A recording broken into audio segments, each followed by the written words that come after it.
Perfect. So here we are. Um, I'm excited though. Maggie and I do have a topic in general, super general. We don't have like notes or anything, but you know, for those of you who don't know, Maggie is our mental health coach on P2 and an invaluable resource for not only our clients, but also our coaches. And one way we utilize her is everybody who signs up for P2 one-on-one coaching is required to do a 15-minute goal setting call with Maggie. And then she asks the client if it's shareable with their coach. Typically everybody says yes. And then she'll send us notes on that client. And it's very awesome to hear what the client tells Maggie that maybe they didn't tell me in like a nutrition intake form. But also like Maggie doesn't like say, oh, this client, blah, blah, blah, blah, blah. She goes very to the point. This client would benefit from this. I heard this. I need you to like readdress this again, right? Like meaning like she's telling me how to do my job better. And I'm obsessed with it. I feel like every time you send me like new client notes, I like nerd out. I'm like, this is the best. It's very clinical, that is for sure, because I think the overall gist of P2, like the reason why there's so many different types of backgrounds and educational backgrounds from us is because we're collaborative, we're multidisciplinary. And that is, like you were saying, having me as part of the team might be invaluable, but like having a multidisciplinary approach where we are here advocating for the client's best interest when it comes to wellness, that's an amazing team to have and to be a part of. For sure. I think when you hold your mic, it like clicks. So don't worry about it. I think I can hear you. Oh, Okay. Yeah, okay. you're fine. Um, I agree. I feel like that's what's been really cool for me to be a part of P2 in like a way that I like have never really been part of a team before, in that we like meet so often and talk so often. And I appreciate that in itself. It feels very more, a lot more collaborative, like even like professionally, like not even just for our clients, but like our team has a lot to offer, and it's really cool that we like touch base so often. Um, so anyways, Maggie is our mental health coach, and I just feel like I want your brain in my head every day because there's so much that I don't know. And so often I think about like, what would Maggie say? Or like, what would Maggie think about this? Or am I saying this correctly? Simply because a lot of what people, the frictions, which I think is kind of what we'll talk about, a lot of the frictions that people uh, have when they're on their fitness journey or nutrition journey, specifically food related, uh, is very deep rooted. It's very emotional, and it's emotionally charged. It's psychological, for so many reasons. So I think it'd be cool to talk about that. But we also were going to sort of talk about how we were raised and how that affected things. Cause I mean, dang, round table, it's fun to hear my clients talk about that and to really get really vulnerable in our group chat about that, because everyone has obviously such different experiences, but very similar, like, and now here we are reversing what we've learned and what we were taught and how we were raised. And I think I'll start first by saying I avoided talking about the shortcomings of my particular childhood because I never wanted it to sound like my parents did anything wrong. Because I am very lucky that I had a very wonderful childhood, and we had stability, and my parents are still married, and we were this family of four, and there was so much good in our childhood, and I was afraid that if I said anything that made it sound like I was raised negatively, I would be speaking untruthfully, essentially. And my therapist helped me realize that they're not mutually exclusive. Like you can have a wonderful childhood, you can be raised quote unquote to I don't want to say right, but like have a good childhood and have your parents do their best, and also there can be shortcomings, right? And like there can also be unintentional negative downsides to the way they set things or handled things or whatever. So I have recently I've loved that because although I have a lot to be thankful for, I have realized there are a lot of things about my childhood that have made me the way that I am, in why I need therapy and why I get anxiety and why it's hard to relax, like on clinical levels, because why I'm medicated. And again, I never was like, well, it's how I was raised, but kinda, and I think it just speaks to like what environment does and just who you are and what you're around. And I think that's again where like dietitians can only do so much and coaches, we can only lend our ear so much without it going into your realm. Yeah. And I think too, we oftentimes forget that our parents are in a way just like us. They're living for the first time. They're experiencing life for the first time. And they help educate you and parent you based off of their tools that they had available to them in that moment.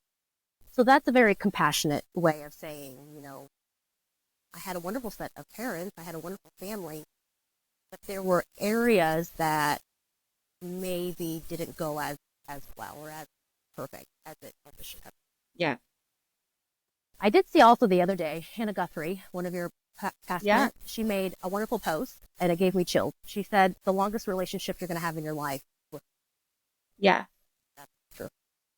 So considering just how much history we have with food and how much generational trauma can be experienced with food is a huge deal because like you were saying, as an RD, you're helping a lot of us relearn the narrative.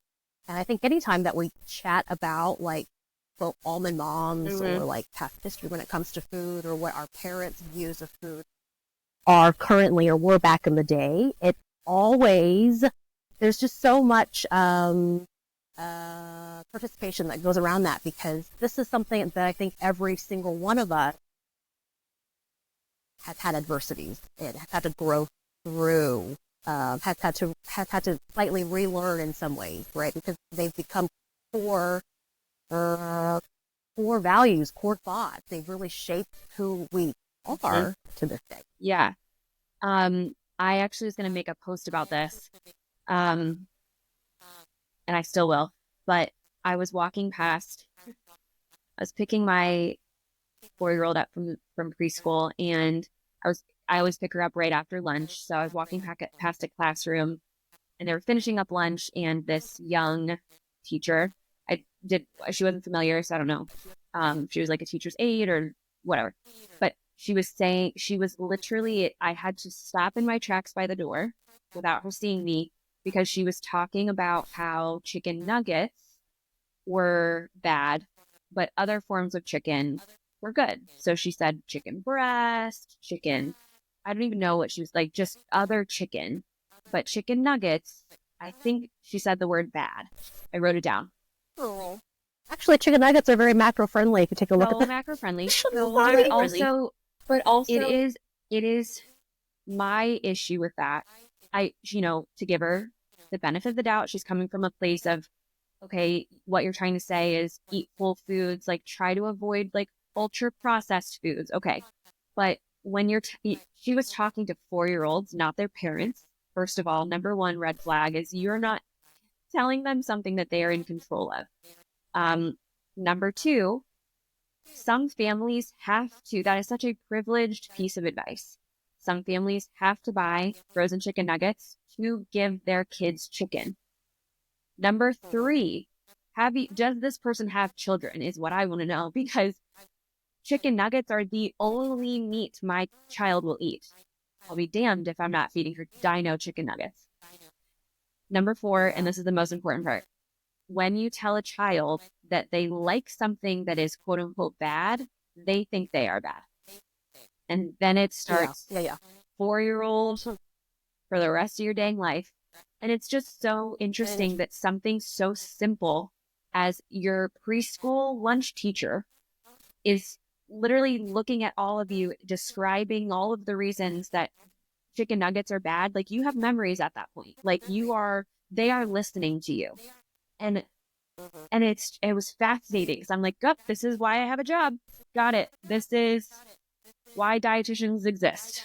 Okay. At one, they're children, so they're easily influenced and they're really malleable, right? So when you're telling a child that something is bad, like that becomes like a core thought that you're teaching them something major, and that's going to be long lasting in their brains as to what is good and what is bad, what is considered good and what is bad. Mm-hmm. And any parents listening to this, Chris and I did a podcast on how to talk to kids about food. And obviously that's just like one surface layer of like start here, right? And then dive deeper. But one of the first things to right off the bat is don't call things good or bad, because that's almost an opinion, right? Like that is it's too definitive. And generalization is what it is. Right. And it's literally something I have to unteach. I have to like reteach adults. And so it's a very low hanging fruit for parents if they're afraid of like how their kids are going to, what their kids' relationships with food is going to be, is don't call things good or bad. And even, I mean, I think the gray area of that is I don't want Zoe to have a Pop-Tart at 8:45 p.m. So she has this vibe of like, that's special. And so you do have to make a conscious effort of, you can have a Pop-Tart, but you've got to have it with something, is like my big thing. So if you're not hungry enough for a Pop-Tart and a yogurt, or like a Pop-Tart and a cheese stick, or a Pop-Tart and a whatever, something that's usually a protein. If you're not hungry enough for that, or if you just want the Pop-Tart, then we're going to have to wait. But I make sure, even in the same breath, I say it's not bad. It's not bad to have Pop-Tart, but it's a little too late to just have Pop-Tart. So I understand why parents like get in. It's, it's the easiest thing to say. We're not having a Pop-Tart. Pop-Tarts are desserts. Pop-Tarts are not good for you. It's like, actually, what you just said is incorrect, and something that they're going to remember for the rest of their life. Crazy starts that little. Yeah. And I actually remember growing up, so my mom was very body image focused. And I heard multiple times her telling me that her body, I don't remember exactly the verbiage that she used, but it brought me shame because she made it feel like it was my fault that her belly looked the way that it did, because she carried me, right? So, like a lot of moms, she had some stretch marks, right? And her belly looked different than I'm sure what it looked like before, but she was very focused on cardio, very focused on, for some reason, the Asians believe that if you just cut out meat and you only eat vegetarian, that will help you lose weight. I guess it kind of makes sense because you're cutting calories and meat does have fat in it. Fat, sure. But I remember at a very young age, she was hyper focused on like making sure that what she ate was different than what I ate, because nutritionally she was trying to get me to gain weight and to grow, but for her, she was trying to lose weight. So yeah, growing up with that, it's like, that's one of my first memories is that need for her to be skinny or to be lean or whatever it was that she was trying to do. And that really, I think that probably made an impact in my adult life as well, because that was what then I was focused on too when I was trying to lose weight, was restriction versus feeding my body what it needed to be fed. Right. I think it's, important. I'm always very cautious to talk about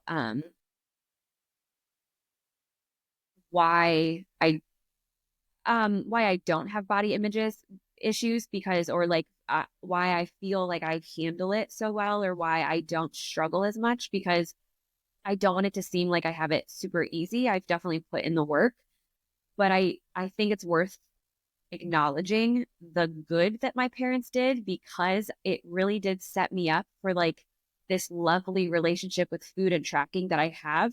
And I have had to put a lot of work into it. But when I was growing up, my parents were both teachers, but my dad had already retired from his full-time teaching career and had started part-time teaching at the University of Akron. And to me, that was just his full-time job. I didn't really know any different, but I came to realize it was part-time. And every day he would make us home cooked meals starting in the kitchen at 4:30 p.m. Every day he would be in the kitchen from 4:30 till we ate at 6:30, like clockwork. And it was, it was chicken and veggies. It was pot roast. It was um like beef tenderloin. It was steak. It was hot dogs. So we had a mix of like convenience food that was fun, but like most of my memories of dinner were these like Based off of whole foods. Yeah. well-rounded whole foods and a variety of Mhm. it. Like it wasn't like I remember eating like the same three staple dinners. And aside from the fact that gave me very unrealistic expectations as a parent, um, it did lend itself to like exposure to those things early, appreciation of good whole foods. Like it was never, and what's really cool about it is my dad never said this is how you should eat. It was never that, he didn't cook that way with like a chip on his shoulder. He really was just like, I have the time and I love to cook, and this is our Mhm. dinner. And I love that I get to give my family this. And I really do feel that that trickled into a big part of my life in just appreciation for food. And I'm a pretty picky adult, to be honest. But I like different types of meats. I like different types of vegetables. I ate broccoli my entire childhood. And it just was I just ate it. It wasn't my favorite food, but I didn't not eat it. I liked it. So I appreciate that. And I think that, no one listening to this should say, well, that can never be my family because I can't cook like that. But it instead should say what you do now makes an impact. And even just like one meal a week that's like that, I think can make a difference. Like the introduction of whole foods and like a sit down dinner and trying something new every week. Um, I think it really had a big impact Yeah. on me. I think it surely helps you develop too how to intuitively eat as you grow up as well. I have a good friend of mine who very similar background as yours. I'm actually good friends with the friend who is my peer, but then also I'm very good friends with her parents. And so Cool. we'll go over to their house sometimes to eat dinner. And they were kind of telling me, when we were raising the kids, dad was in charge of making all of the lunches. And I always made sure that I had a starch with a vegetable, with a protein, and same with dinner as well. And he said he really felt like he was able to set up his children in a way to value food in a much different way that has led them now to be able to eat intuitively with really no need for professional assistance. Like all three of their Yeah. kids just know how to eat. Anytime I go to my friend Sydney's house, like when we're doing dinner, this is the daughter of them. If she's making dinner, it's the exact same thing: a starch, a protein, and a vegetable. Like it's very intentional, but it's come Yeah. automatically for her, which is wonderful. Yeah. I love that. And I think like really I was also like the friend who always brought her brown bag lunch. I'm so sorry I was. But I literally remember in my all my friends, if you listen to this, you're gonna say this with me. A peanut butter and jelly sandwich, a yogurt, and like powdered donuts. Like two powdered donuts, like an Oreo dessert, like a little Oreo bar, or like there was always something, like it was very well Mhm. rounded. Cheese sticks, hello, like people know I'm obsessed. But there was always like again, where are you getting your protein from? Where are you going to get your energy from? Your healthy fats, and I'm sure that that was somewhat intentional. It's obviously what your kid will eat to a certain extent. But like, Zoe's 4, she doesn't like love all the best food, but I will get her to eat a cheese stick or a couple extra nuggets if she wants another Pop Tart, because that's how she gets the Pop Tart. And then later in life, she's going to feel really good from that. Mhm. Yeah. Yeah. I think it's amazing when you have that privilege to be able to grow up in that aspect too. And I think sometimes you might see from our clients here, the ones that maybe didn't grow up with the same type of education or that same background, they really struggle with things like intuitive eating or yo-yo dieting, or a big focus on external motivators to lose weight, right? Of like, this is what I need to look like. This is the goal weight. And they're not focused on some of the more important things that are more internal. Mm-hmm. Yeah, it is definitely generational. And it's like you said in the very beginning, they're trying to figure it out too. And I think it was like what was at their disposal. A lot of like Weight Watchers, I feel like clients who said their parents did Weight Watchers, and it didn't teach their parents anything. Like the point system doesn't translate to real life. It could have helped, but not only did it not teach them anything, but it certainly didn't teach their kids anything other than that they need to pay attention to how they look. But again, I don't think it's ever intentional. I mean, hopefully, I think it's just them trying to survive. And similarly, my parents aren't perfect people, as nobody is. And it wasn't until later, when I was older, thank goodness, and a little more self-assured and like making my own decisions, like college kind of, when I was like cooking on, living on my own in a different city, that my dad would say more things like, yeah, I cut out all white flour. Like I'm not doing sugar right now. And I would say, okay, like there was always like this uneducated part of me that was like, I have nothing to say to that because that doesn't make sense to me. Even if I didn't have the knowledge that I had now, it was always like okay, like you read that in a men's health magazine. Like, have fun. I don't know what you want me to say to that. And to this day, I love you, Dad, but he will try to change how he looks by cutting out white flour. And his daughter's a successful dietitian. So it's something that I feel that it's just generational, and it's what I feel we can all like educate ourselves out of, and it should never be like, I never make him feel bad for it. I read the room nowadays when he says stuff like that. And if it feels like a day where we could connect about it, I might say a little like, where did you hear that? Or has that worked? Or, I might ask a couple questions, or like, have you tried this instead? And other days I'm like, okay, so what else is going on? But I feel happy knowing that those things don't control me the way that they maybe once did in college, where he says that. And I think, oh, so I should. So anytime I eat, so I was a vegan in college and I ate a lot of vegan baked goods. And I remember feeling like an unhealthy vegan somewhat because of these desserts that I would have, but I wasn't having too many of them. It was just the simple fact that I ate them maybe more than I had growing up. And it was just an interesting vibe of like, am I not doing this right? And it came from a place of those comments. Yeah.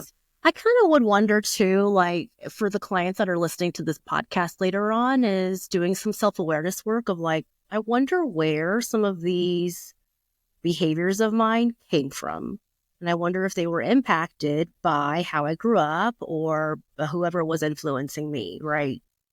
It's really interesting to kind of tie things together. I mean, especially I think with me, because I have a binge eating history, I think a lot of that did come from my childhood. I did not grow up in the most conventional family home and was really quite traumatized in my childhood, but like food was kept from me if I was deemed bad. So I would be starved. And so then I wouldn't know when my next meal would come. So if I got fed, I was going to eat the entire thing because I needed self-preservation, right? I was trying to survive. So that ended up carrying me into my adulthood as well, of like, I didn't understand how to stop eating because that survival mode was still there within me. So if you gave me a large portion, I sat there until I ate all of it. Or on the days that I just was very emotionally not well, comfort was food, right? Emotionally, that's what I went to because that fed my dopamine level. And so it was a difficult cycle to break. But I think once I started to understand where it came from, and once I realized, oh, there is a massive link between my childhood and my eating habits, and the more self-awareness that I had, it was easier for me to give myself the compassion that I needed to start that cycle. I was just going to say, first of all, for people who don't know Maggie's story, who have their jaws on the floor still, her story is incredible. And you can hear about it in other places, but just Mags is one of the most amazing people that you'll ever know. But to piggyback off of that, do you feel like compassion is the first step rather than how can I be different? Yes, of course. I mean, we're all human, right? And so having a kind, compassionate outlook on the situation versus punishing yourself or asking yourself those shameful questions of what the fuck is wrong with me or what the fuck is wrong with them, right? I mean, that keeps you in a vicious narrative that doesn't do us any good. It doesn't help us grow. And I think that keeps us stagnant. Mm-hmm. Yeah, I definitely feel I at least relate to this in other ways that my parents have commented on like their bodies, for example. Like I won't be specific because my mom won't listen to this, but she said things about her body and I'm very similar to her now that it has made me self-conscious about, that I've had to take a step back and say, but am I really, or was I programmed to feel like this was wrong about me? And I'm very aware of it now with my daughters, right? Like you don't say that stuff in front of them because that is a projection of what you feel isn't what should be. And I had to unlearn that. And it took a lot of like, it was something that is a very common thing that women are self-conscious of. And so I grew up being like, well, yeah, that's not normal. And I had to realize, oh my God, it's actually totally normal. And I just don't think it's normal because my mom doesn't think it's normal. Or it's worth mentioning in a negative way. Like it would be like a negative self-talk situation. So I do know what that is like, just that trickle down effect is like, just not specifically with food. And so I can relate to having to unlearn and really, I mean, in that similar way, like give myself compassion. This is my body. This is who I am. This is how I was created. And I love it outside of the fact that maybe I was told not Mm-hmm. to, you know? The song that I forget the artist. Oh my gosh, I saw her on Instagram years ago, but she wrote a song that said I didn't know how to hate myself until someone taught me how. I'm going to think about that one the rest of my day, Paige. The rest of your life. Wild.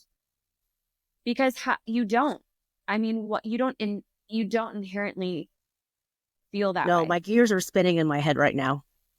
Wild. So I'll have to try to find the song for you. It was years ago, but I'll find it. I will say though, the one thing that is wonderful about our generation is that we have flipped the script on how we speak when it comes just everything, just in general with everything. Things are just said much more kindly. Things are said with actual thought behind the whatever's coming out of our mouths, right? Is we've really done a number on trying to combat the generational traumas that we've experienced, and we're really learning how to stop the cycles within ourselves and also within that next generation, which I think is so commendable that we're recognizing that this isn't okay, which makes me kind of wonder, like, why did they think back then that was okay to talk about yourself like that or to say mean things to about other people's bodies? Well, I think like in a way, like when I think about specifically with my family, like I'm sure my mom heard similar things from other people, men possibly, like that was learned by her as well, you know? So I would want to know who taught you that about you to say it out loud to teach me, you know? So yeah, I think it's a cycle. And I think, like you said, why not challenge those thoughts? I don't know. Yeah. Interesting questions for our parents for sure. Yeah. I wanted to say too, because again, I do feel like talking about how you're raised and how it affects you now is very relatable. And you mentioned one example that Ashley talks about is she had a client who was, and I might mistell this slightly, but she had a client that was, I think, overeating a particular food. And like to the point where it was like real bad self-sabotage, like very much like a comfort mechanism, coping mechanism. And finally they talked enough to get it out of this client that that was a food that their grandmother had, and they didn't feel they had a like safe, comfortable place at home, but they did at their grandmother's house. And so it was very much linked to food at grandma's. Comfort, And safety. they hadn't made that connection, but that's why that food would cause a binge or would always be the go-to for coping, because that was her safe place. And I think those are the types of things that people can look inward for, because it takes a little bit of time to make those connections sometimes. Yeah. And, there's a lot of layers that we have to peel back, as humans, right? There's a lot of layers that define us. And there's a lot of experiences that make us who we are. So that's really amazing that she was able to do that. I was going to also mention too, I feel like the clients that come to our onboarding sessions and are so hyper-focused on, my goal is to look like this. My goal is to be this way. My external, right? I will automatically shift and we'll discuss internal motivators instead. I don't even want to touch base on the external ones because you're already hyper-focused on that. I want you to look within a little bit more. The internal motivators are the ones that are going to stay. They're the ones that form discipline. They're the ones that are going to form resiliency. They're the ones that are going to carry you on long term versus, the external ones. They're shiny and new and very cool at first, but if you don't get what you want as fast as you want, the cycle begins again, right? So like we see a lot of yo-yoing sometimes with our clients, myself included. I was a huge yo-yo dieter, my God. And I think that was because I was just focused on the wrong things. My brain was really not understanding what it was that I needed to latch on to in order to succeed. Yeah, I love that. And I think a takeaway from this can be just leaning into the fact, like I've said in recent posts, but I say it to my clients a lot, is be an adult. And I love it because it's not something as a new coach I would have said, because I never want to feel, I don't know, patronizing or dismissive, or, I never want to disregard the difficulty of what we're doing. But now being an experienced coach, knowing that when people come to you, they want what they're already bought in. Like I don't waver in knowing whether they want this or not. Right. So we're past all of that. They're working with me for a reason. They have heard me educate them week after week. And so when it comes to something like, you could just not care about that, I go, just be an adult. And what I mean by that is no one's going to make decisions for you. That is what being adult lends itself to.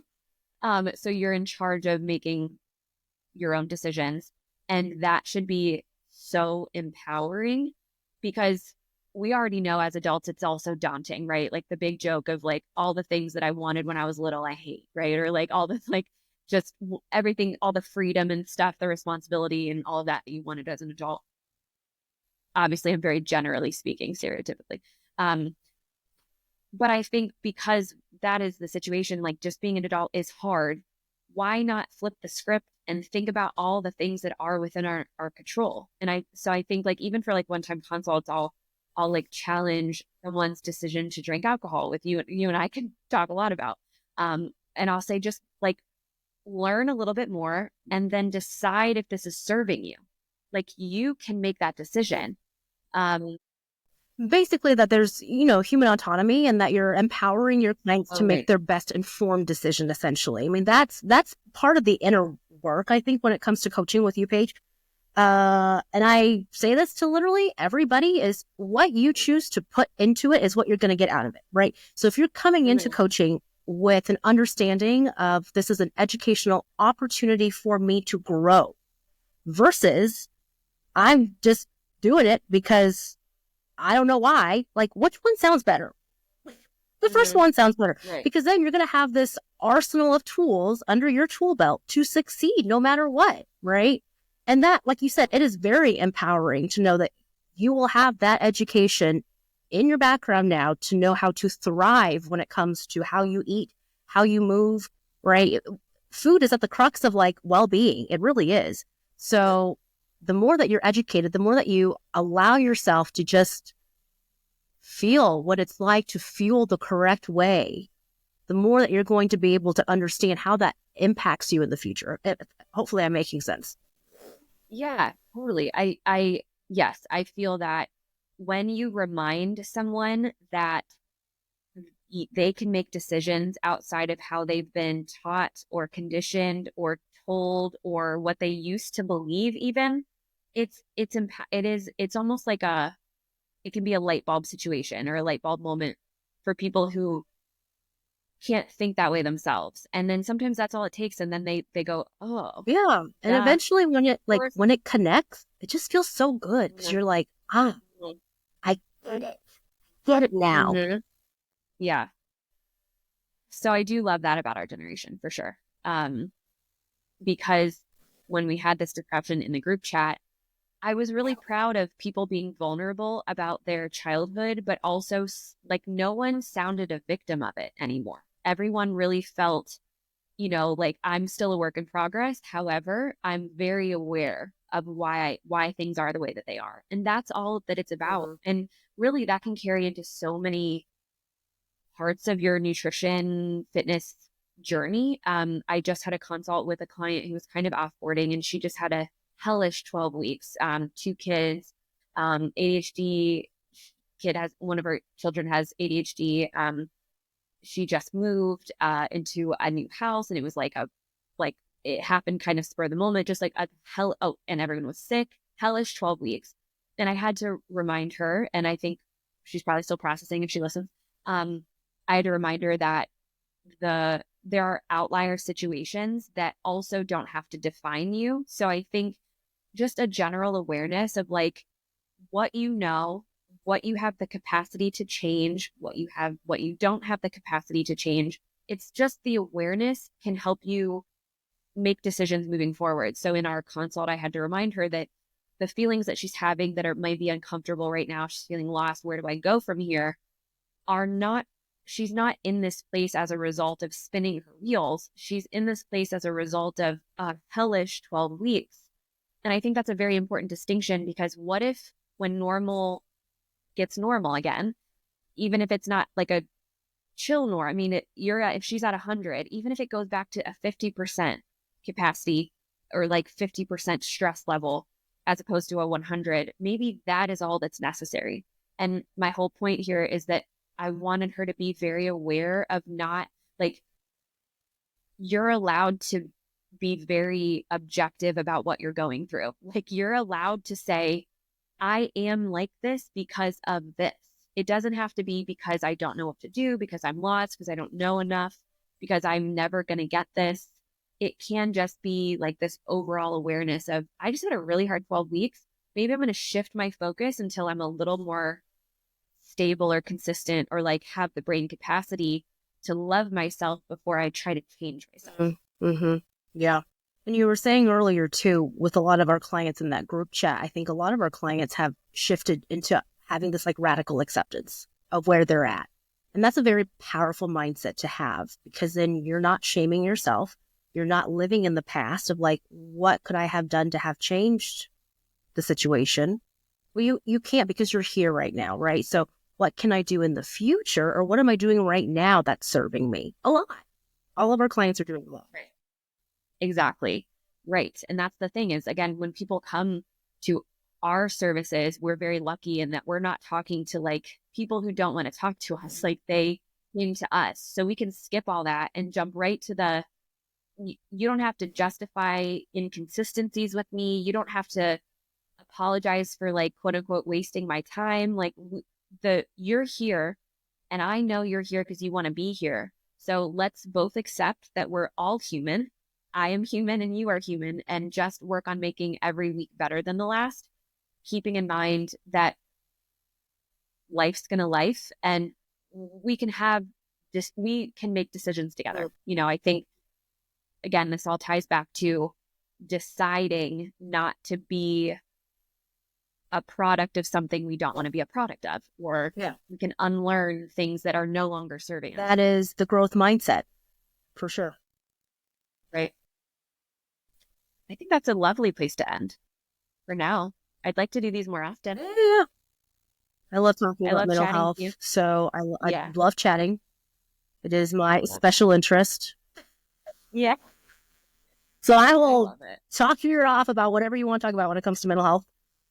I know. I love it. Cool. Well, I think it's, again, it's invaluable. And I think these episodes will be nice to sprinkle in Chris and Bryce talking about the things.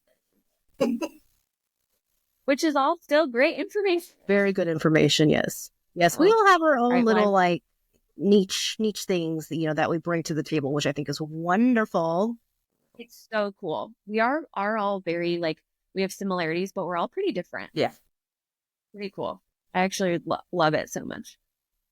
And I wish that it would be possible to have,